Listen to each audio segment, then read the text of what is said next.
நீ யார் என உனக்குள்ளேயே தேடு.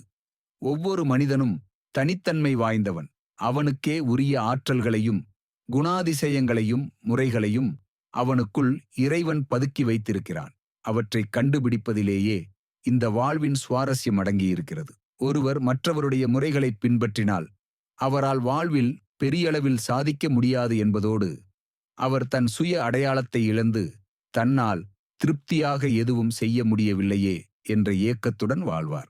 எனவே அவரைப் போல் என்னால் இருக்க முடியவில்லையே, இவரைப் போல் என்னால் இந்த விடயத்தை செய்ய முடியவில்லையே என்ற ஏக்கத்தையும் எண்ணத்தையும் விட்டுவிடுங்கள். நீங்கள் மற்றவரைப் போன்று இருக்க வேண்டியவரல்லர். நீங்கள் பிறரை விட தனித்தன்மையும் வேறுபட்ட மகத்தான ஆற்றலும் வாய்ந்தவர்.